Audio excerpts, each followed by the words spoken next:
Olá, saudações fraternas a todos. Eu sou Vânia. Nós estamos para mais um Evangelho no Lar online do Grupo Espírita Paulo de Tarso, no Rio de Janeiro. Contamos com a presença hoje da querida companheira Norma para nós realizarmos mais um encontro de luz. Vamos pedir a você nesse instante, já preparado, já providenciada a água, que você esteja sintonizado conosco para a nossa prece inicial. Vamos lá?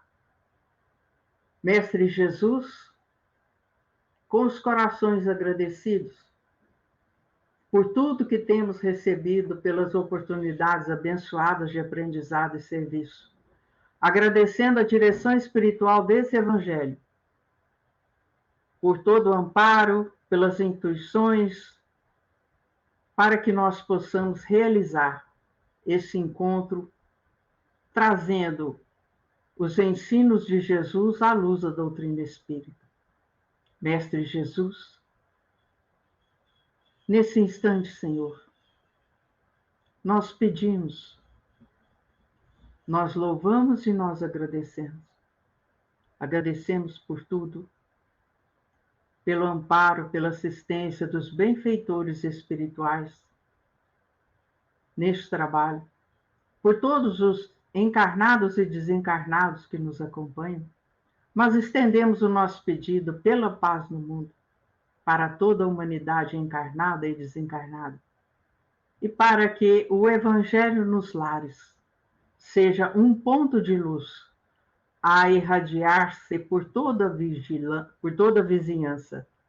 Aquele instante em que, ligados ao Pai, a Jesus, a espiritualidade amiga, nós possamos trazer para os nossos lares as vibrações de paz, de harmonia, de esperança. Que esses breves instantes nos fortaleçam a fé, a esperança, o bom ânimo, a resignação e a paciência, para que todos nós, Senhor, possamos cumprir os compromissos assinalados em nosso projeto reencarnatório. Que o amor de Jesus nos envolva, fortalecendo-nos os bons propósitos e nos conduzindo à prática do bem, da caridade e do perdão. Que assim seja, graças a Deus. E em vosso nome nós iniciamos o estudo da noite, passando a palavra para a nossa querida amiga Norminha. Olá, queridos irmãos, mais uma vez juntos para refletir acerca dos ensinamentos do Evangelho segundo o Espiritismo. Nós, do Grupo Espírita Paulo de Tarso, do Rio de Janeiro, hoje estaremos refletindo sobre a continuação desse capítulo 5, Bem-aventurados os aflitos, no subtítulo Motivos de Resignação. Item 12. Então vamos a essas reflexões, meus irmãos. Por estas palavras, bem-aventurados os aflitos, porque serão consolados, Jesus indica ao mesmo tempo a compensação que espera aqueles que sofrem e a resignação que faz abençoar os sofrimentos como o prelúdio de cura. Então, meus irmãos, resignação, corresponde ao consentimento do coração. É o nosso sentimento que nos dá o ensejo à resignação. Ser resignado não é ficar paralisado, é ter ação. Agora, se nós nos debatemos contra, é como aquele que está num atoleiro, quanto mais ele se debate, mais ele cria contaminação para si próprio naquele atoleiro. Agora, ao contrário, aquele que é resignado e não paralisado, ele age, por exemplo, como o nosso querido irmão fundador do Grupo Espírita Paulo de Tarso, do Rio de Janeiro, que mesmo diante da enfermidade que levou a uma aposentadoria precoce, não é? E a cadeira de rodas, ele não ficou parado, imobilizado, e criou esse canal no YouTube para a divulgação dos conhecimentos evangélicos. Então, continua, não é? A fazer por ser o prelúdio da cura que o Pai nos sinaliza. Vamos continuar. Essas palavras podem ainda ser traduzidas assim: deveis vos considerar felizes por sofrer, porque as vossas dores neste mundo são as dívidas das vossas faltas passadas.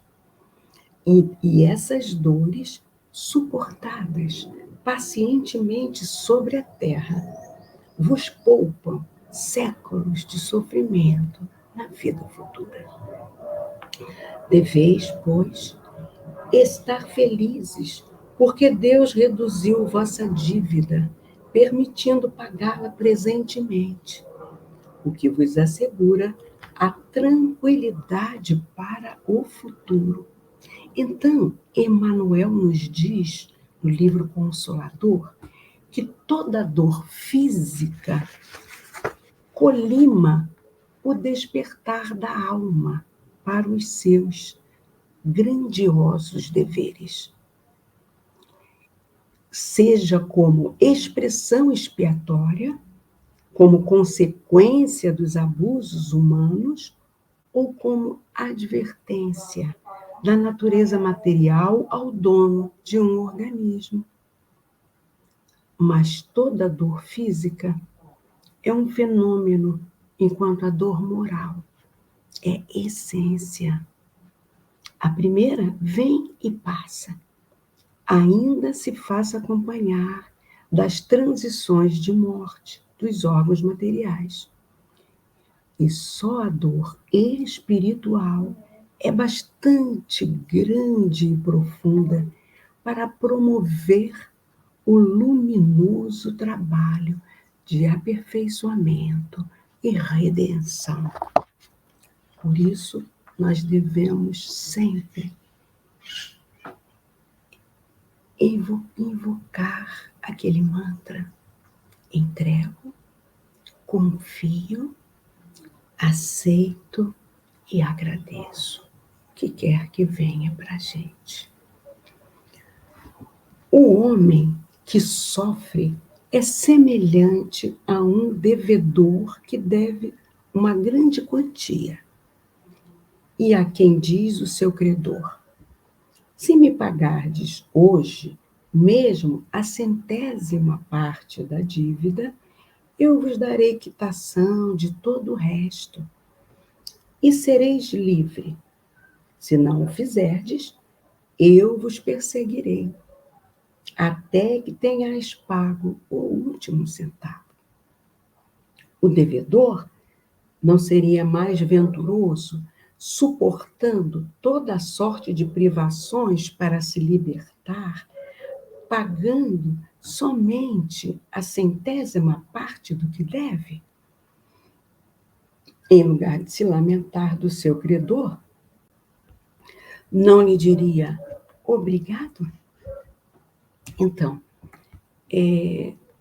esse parágrafo me lembrou um fato muito narrado por palestrantes espíritas acerca de um dedicado trabalhador de última hora da doutrina espírita, né, que perde um dedo no acidente de trabalho. E ele começa a se questionar, não é? Puxa, logo ele, né, que faz tanta caridade, e os colegas também, que viam nele assim um trabalhador tão dedicado, né, começa a elocubrar. Puxa, ele não merecia, né, estar passando por isso. Mas depois, mais tarde, eles recebem uma comunicação que é exatamente, ele teve amenizado, não é? Então, ele recebeu, como nesse parágrafo, né, ele recebe a 100ª parte do que ele devia pagar, né? E recebe como consequência dos equívocos pretéritos que ele mandava amassar a mão dos servos, né? Que de alguma forma fizessem algo que contrariasse os seus interesses. E em função dessa dedicação dele na caridade, ele tem essa dívida amenizada. Ele perderia a mão ou talvez o braço, mas ele teve a dívida amenizada e perdeu apenas um dedo. Vamos prosseguir. Tal é o sentido destas palavras. Bem-aventurados os aflitos, porque serão consolados. São felizes porque se quitam, e depois de se quitarem, estarão livres. Mas, se quitando-se inteiramente de um lado, endividam-se de outro, não se alcançará jamais a libertação. Ora, cada nova falta aumenta a dívida, porque não há uma só, qualquer que seja, que não arraste consigo sua punição forçada, inevitável. Se não for hoje, será amanhã. Se não for nesta vida, será na outra. Entre essas faltas, é preciso colocar em primeiro plano a falta de submissão à vontade de Deus, pois, se nas aflições se murmura, se não as aceita com resignação e como uma coisa que se deve merecer, se acusa Deus de injustiça, contrai-se uma nova dívida, que faz perder o benefício que se poderia retirar do sofrimento. Por isso, seria preciso recomeçar absolutamente como se a um credor que vos atormenta pagasseis prestações, tomando-lhe a cada vez um novo empréstimo. Então, meus irmãos, a gente não pode, não é, se rebelar. A espiritualidade vive nos sinalizando, não é, para que façamos um vigiai e orai. Se as nossas provações de hoje não têm origem nessa existência, se nós reconhecemos como aquele irmão que perdeu o dedo na máquina, que ele não fez por merecer nessa existência, mas a doutrina espírita já nos esclarece que foi coisas que nós equivocadamente fizemos no pretérito. Por isso é que a gente deve exercitar essa aceitação e não se rebelar, não jogar a culpa em Deus, não é? A gente costuma muito jogar a culpa no próximo, em Deus, pelo que nós passamos de provações ou expiações nessa existência. Mas, no fundo de tudo, nós somos aqueles que edificamos a nossa bem-aventurança ou não no futuro. Assim, um fumante inveterado, às vezes, ele é alertado que ele não deve continuar a fumar, mas ele continua a fumar. O vício, a paixão, né, do vício, já tomou tanto conta dele, da vontade dele, que ele não consegue. Aí ele vai ter o quê? As consequências das questões respiratórias. Podem surgir e certamente iniciam ainda na existência atual como pode levar para o futuro, né? Nascendo com uma criança nova, com problemas respiratórios sérios. Então, vamos estar sempre atentos, vigiando e orando, para construirmos cada vez mais um futuro melhor para todos nós. A sua entrada no mundo dos espíritos, o homem está ainda como o obreiro que se apresenta no dia do pagamento. A uns, o Senhor dirá: eis o preço dos vossos dias de trabalho. A outros, aos felizes da terra, aqueles que tenham vivido na ociosidade, que colocaram sua felicidade na satisfação do amor próprio e dos prazeres mundanos, ele dirá: a vós nada cabe, porque recebestes vossos salários sobre a terra. Ide e recomeçai a vossa tarefa. Então, a cada um, segundo as suas obras, né, é segundo o merecimento daquilo que fez. A felicidade ou a desdita futura, não é? Que acompanha o espírito nesta vida ou no plano espiritual, decorre unicamente do que ele fez, né? Assim, a gente pode exemplificar para deixar bem claro. O Dr. Bezerra de Menezes, por exemplo, passou por esta última encarnação dele fazendo caridade. Era o médico dos pobres, um homem íntegro. Foi político e não sucumbiu. Quando vemos hoje tantos irmãos sucumbirem quando chegam ao poder. Então, ele teve uma trajetória pelo caminho do meio. Quando ele chega na pátria espiritual, ele foi comunicado que ele teria condições de ascender a um orbe bem mais sutil. Mas ainda por caridade, por amor aos que ficaram, ele pediu para permanecer ainda nos auxiliando. E ele auxilia com a sua egrégora, né, de cura, muitas casas espíritas aqui no nosso planeta.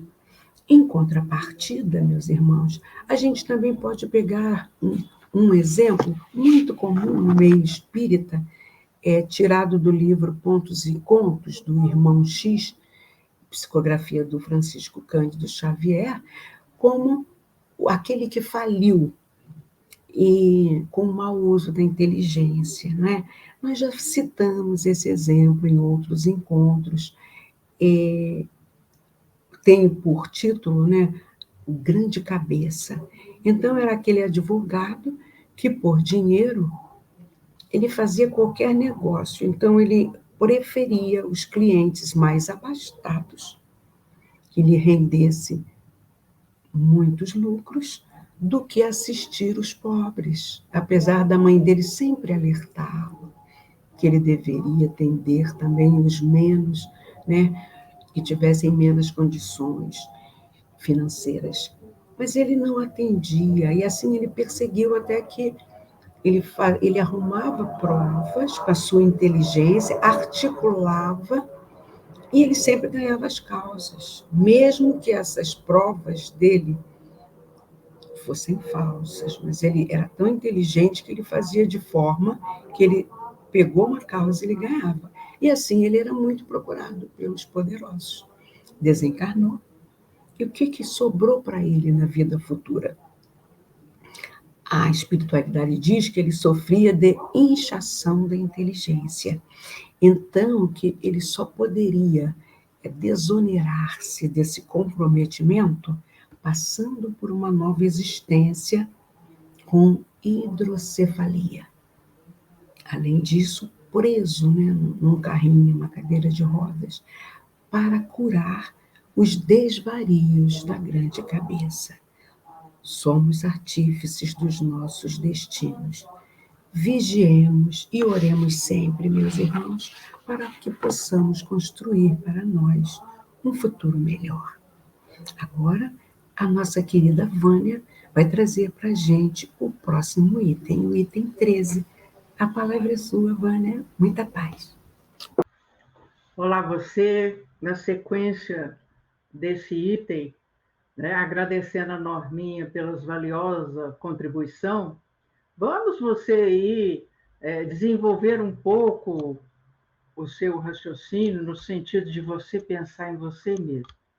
Analise como está sendo essa sua presente existência. Muitas dificuldades ou dificuldades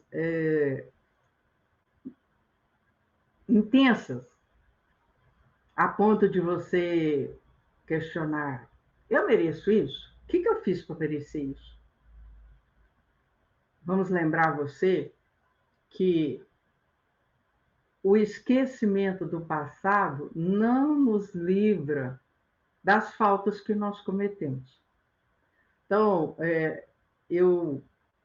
no que se refere às nossas faltas ou aos nossos erros, vamos chamá-los de equívocos, enganos, porque nós achávamos muitas vezes que estávamos certos, considerando as coisas sob o nosso ponto de vista, e muitas vezes nós nos enganamos. Mas, na verdade, o que nós temos que chamar a atenção é sobre a nossa responsabilidade. A palavra culpa, em si mesma, ela é muito pesada. Ela faz com que as nossas dificuldades, as nossas dores, os nossos equívocos, os nossos enganos sejam muitíssimo aumentados. Da mesma forma, a palavra punição ou castigo. Vamos substituí-las para o nosso fardo ficar mais leve? Em vez de punição ou castigo, vamos considerar efeitos, resultados ou responsabilidades nossas perante os nossos atos, as nossas escolhas. Ah, não, Vânia, mas não fui eu que escolhi. Todos nós temos um livre-arbítrio. E para aquelas coisas que nós achamos que não as escolhemos, a providência divina nos encaminha, porque essas serão o teste de que precisamos para nos prepararmos para seguir adiante. Então, no item 13, Allan Kardec continua. Motivos de resignação, perdão, não é esquecimento do passado. Motivos de resignação. O homem pode amenizar ou aumentar o amargor de suas provas. Amenizar significa suavizar, diminuir, tornar mais leve ou aumentar o amargor das provas. Se nós podemos fazer isso, significa o quê? É o exercício do livre-arbítrio. Por que exercício? Porque nós vamos, assim, construindo o nosso aprendizado, conforme a maneira pela qual encare a vida terrena. Como assim? Como é que eu posso suavizar ou aumentar a dificuldade, o amargor, o resultado menos feliz diante das minhas provas, pela maneira como eu encaro a vida terrena? Tanto mais sofre, quanto mais longo ele considera a duração do sofrimento. E nesse aí, na consideração do sofrimento, o que é? Muitas vezes a queixa, a lamentação, a lamúria passam a ser algo frequente, de a todo momento. Né? E aí, então, Kardec nos esclarece que aquele que se coloca do ponto de vista da vida espiritual abarca a vida corpórea num piscar de olhos. Então, olha aqui, analisemos. Qual é o motivo de eu me resignar quando a prova está dura? Quando o sofrimento está chegando ao nível do insuportável? seja ele qual for, de qual natureza for. Por que pensar na vida espiritual, na vida além do corpo físico, pode suavizar a minha prova? Porque nós já vimos que a crença na vida futura e no que poderá vir de melhor depende da maneira como nós encaramos a vida atual. Depende da maneira como nós suportamos o nosso fardo. Ah, Vânia, mas está duro demais. Isso é porque você não sabe o que eu estou passando. Cada um de nós tem as suas justificativas, mas se nós somos criaturas que têm fé em Deus, nós sabemos que Deus é justo. Então, a causa dessas dificuldades, dessas provas pelas quais eu estou passando, é justa. E eu tenho a certeza de que, meus caros, mesmo difícil desse tanto, a misericórdia divina ainda suaviza, parcela a quitação dos nossos compromissos em diversas oportunidades, em diversos momentos. Kardec continua. Ele, aquele que se coloca considerando a vida espiritual, ele a vê como um ponto no infinito, compreende a sua brevidade, brevidade de quê? Da vida terrena, e reconhece que esse momento penoso passará bem depressa. Então, outro motivo de você se resignar, de você aceitar o que você está passando, em que você está sendo provado, é a certeza de que a nossa vida no corpo físico é muito breve, é muito passageira, muito rápida, muito efêmera, muito transitória. A verdadeira vida é a vida no mundo espiritual. Então, não nos lamentarmos, não nos revoltarmos, não culparmos Deus por aquilo que nos acontece, já dá um alívio no fardo daqueles.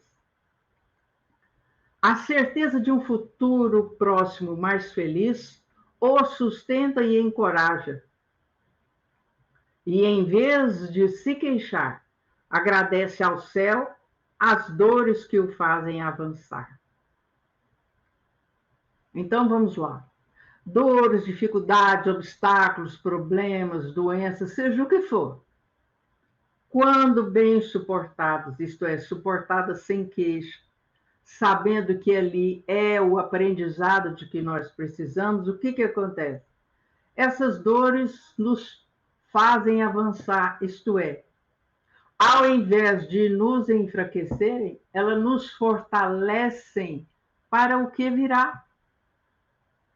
Para aquele, ao contrário, que apenas vê a vida corpórea, esta lhe parece interminável, e a dor o oprime com todo o seu peso. O resultado daquela maneira de encarar a vida nos leva a dar menos importância às coisas deste mundo, compelindo o homem, conduzindo o homem a moderar seus desejos e a contentar-se com a sua posição sem invejar a dos outros, atenuando, diminuindo a impressão moral dos reveses e das decepções que experimenta. Daí ele ele absorve uma calma e uma resignação tão úteis à saúde do corpo quanto à da alma, ao passo que, com a inveja, o ciúme e a ambição, se entrega voluntariamente à tortura e aumenta as misérias e as angústias da sua curta existência. Olha aí mais um motivo para nós nos resignarmos. Porque vocês viram no nosso encontro anterior a questão do esquecimento do passado. Por que você está mencionando isso aqui nos motivos de resignação? Porque nós Esquecemos o que, temporariamente, é claro, esquecemos o que fizemos em outras vidas. E, muito principalmente, esquecemos o que foi combinado em nosso planejamento reencarnatório antes da gente voltar ao corpo físico. Tudo que foi programado de essencial está ali. Nós concordamos, nós aceitamos e nós pedimos. Então, por que, quando chega aqui, né, viramos assim esse poço de lamentação? Aí alguém muito infantilmente diz assim: ah, Vânia, porque a carne é fraca. É, mas quem comanda o nosso corpo? É o espírito. Né? Então, nós estamos encarnados no plano físico, sujeitos às imperfeições desse plano, às nossas imperfeições, às influências do meio, mas todos nós, com o suporte de que necessitamos para vencer em nossas provas e em nossas expiações. Então, da maneira de nós encararmos as dores, as dificuldades, os problemas, os fracassos, tudo que surge na nossa vida que contraria nossa vontade ou expectativa, visa a nossa melhoria, o nosso progresso moral, espiritual, intelectual e até material. Porque enquanto nós nos entregamos às queixas, às lamentações, à revolta, ao desespero, nós estamos nos enfraquecendo. Estamos destruindo em nós aquelas forças, aquelas potências que estão para nos conduzir para a frente, para o progresso, para a luz. Então, Kardec nos lembra que se nós estamos encarnados, mas miramos, voltamos o nosso olhar para a vida futura, para o mundo espiritual, as nossas dificuldades poderão ser atenuadas, porque nós, em nosso íntimo, compreendemos que tudo aquilo que nós experimentamos tem uma razão de ser. E se nós soubermos aproveitar tudo isso, nós vamos estar auxiliando não só a nossa saúde física, quanto a saúde espiritual. Porque muitos estão desgastando as suas energias com o que é fútil, com o que é inútil, com o que é extremamente transitório, passageiro. Esquecendo-se de acumular os valores espirituais, esse tesouro que a traça não rói, a ferrugem não atinge e o ladrão não rouba. Né? Então, que nós nos recordemos dessa lição maravilhosa, que esse capítulo 5, para mim, é um dos mais espetaculares do Evangelho. Motivos de resignação. Então, depois que você terminar aí o Evangelho no Lar aí, tome a sua água, pegue o papel e faça uma listinha. Do lado esquerdo você coloca as dificuldades pelas quais está passando, quais são as mais intensas, as mais duras, as que têm atingido você profundamente. Do lado direito, você relacione, dentro dessa compreensão que essa lição nos faculta, que motivos você tem para se resignar? Você está se esquecendo de que somos espíritos imortais? De que a vida no corpo físico é algo tão breve, tão curto? Não é que você não vá valorizá-lo, não é isso que estou dizendo. Estou dizendo ou chamando a sua atenção para que você não dê um valor excessivo, um cuidado excessivo a coisas que são do mundo material. Ou a sentimentos que você considera importantes em relação às coisas materiais que você gostaria de obter. Porque nós vemos no Livro dos Espíritos, no Evangelho segundo o Espiritismo, principalmente nessas duas obras, que tudo aquilo que nós desejarmos do ponto de vista material poderá chegar até nós como fruto do nosso trabalho, do trabalho material, intelectual, ou mesmo através de uma herança, mas isso aí é uma porcentagem mínima, né? Aí você pergunta, Vânia, mas eu trabalho e não consigo alcançar aquilo que eu gostaria. Porque às vezes você está atrás de coisas, de bens materiais, que não são os mais importantes. Porque nós sabemos que a cada existência em nossa programação reencarnatória são colocados os pontos ou os nossos objetivos. E a garantia de que não nos faltarão recursos para o mínimo de que necessitaremos. Eu disse o mínimo. Eu não falei no excesso, eu não falei na sobra, não falei no supérfluo. Então, vamos refletir com muito carinho sobre o que esses dois itens do subitem motivos de resignação podem nos auxiliar para o nosso despertamento, para que nós saibamos realmente valorizar aquilo que é importante para nós, espíritos imortais, filhos de Deus, aqui na Terra, para mais um ciclo de evolução. Agora a Norminha vai fazer a leitura do livro Vivendo o Evangelho, volume 1, a lição 56. Perfeito, querida Vânia. Aqui, ó, o livro Vivendo o Evangelho, volume 1, né? Psicografia de Antônio Badui Filho, pelo espírito de André Luiz. A lição 56 tem por título Acerto de Contas. Enfermidade dolorosa? Trate-se e não acuse a providência. Então, se não é desta existência, é porque você trouxe comprometimento pretérito, né, meus irmãos? Quer ver um exemplo? Às vezes a pessoa se deixa, né, seduzir pela paixão do álcool, do consumo do álcool. Ela pode ter sério comprometimento do fígado, digamos assim, nessa existência, ou já pode nascer com problema futuramente, renascer, né? Até precisando de fazer um transplante de fígado, porque carregou de uma existência para outra. Conflito íntimo?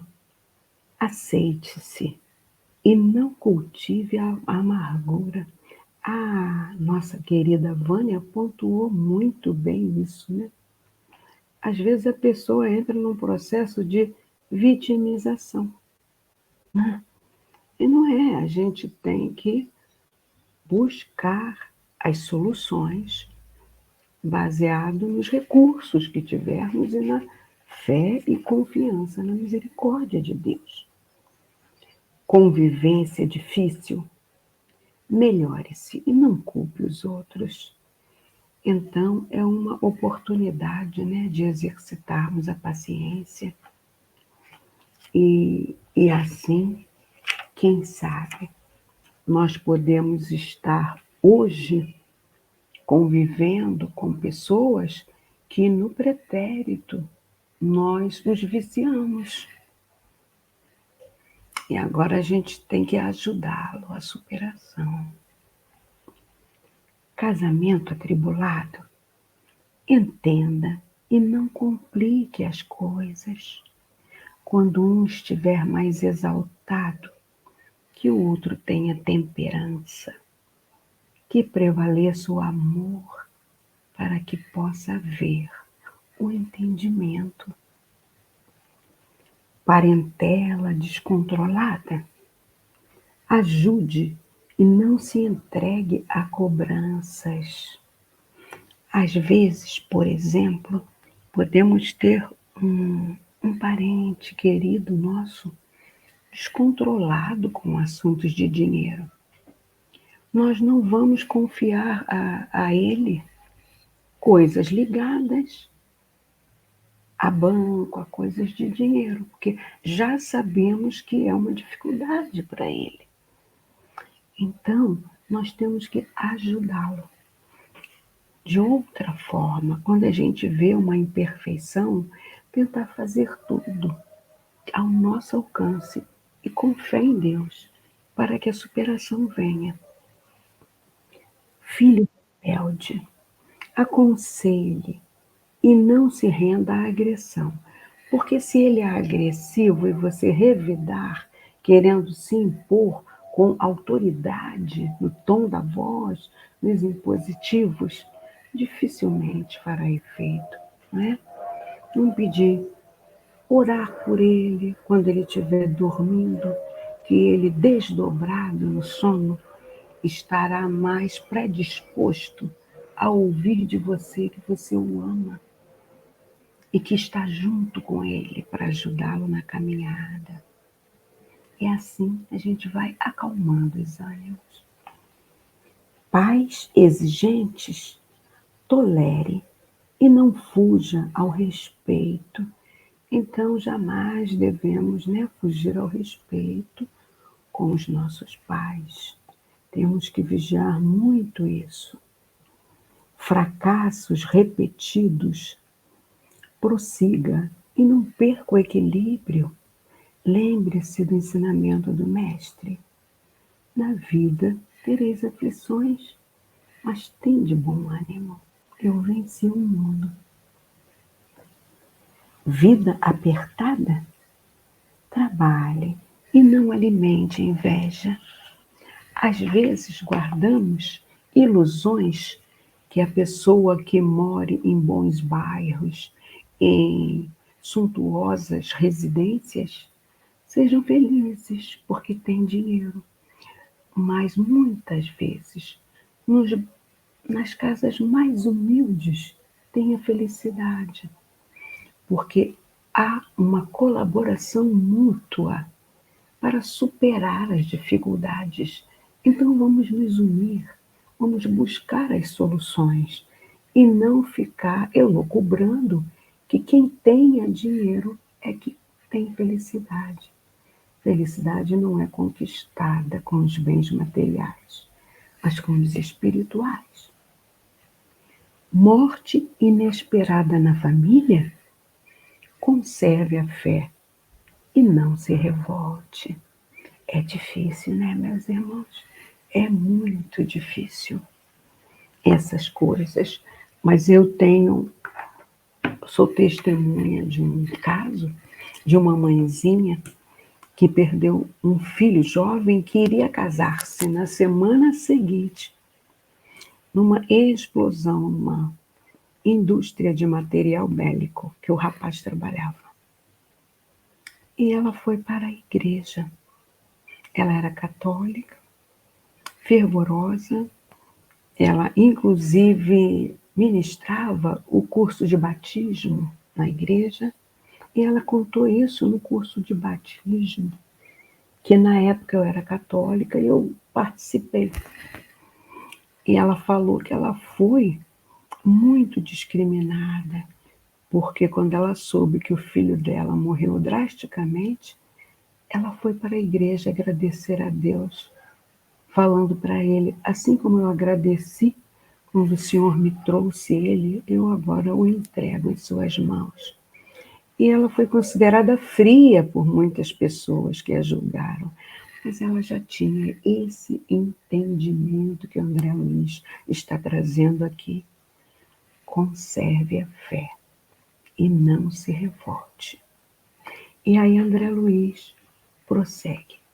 Estas situações causam dor e desconforto, mas é preciso lembrar que a vida atual é acerto de contas com o passado.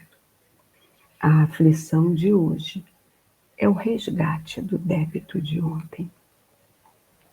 Compreenda, pois, com a doutrina espírita, o propósito da experiência no corpo físico e, aprimorando-se à luz do Evangelho, pague sem reclamar, porque o sofrimento resignado dá direito a desconto na dívida. Contudo, aquele que paga sob protesto, insurgindo-se contra a bondade de Deus, sofre as penalidades da insubmissão e contrai novo débito, permanecendo mais tempo no cadastro dos inadimplentes. Então, vamos lembrar o que a Vânia nos explicou. A gente peca por atacado, digamos assim, né? E o Pai nos dá várias encarnações para, assim, Ele identifica quanto de dor nós conseguimos suportar na condição evolutiva que estamos. Então, Ele nos permite resgatar em várias encarnações, ou seja, nos endividamos por atacado e reparamos em suaves prestações. Muita paz, queridos irmãos. Agora vamos nos preparar para a fluidificação da água.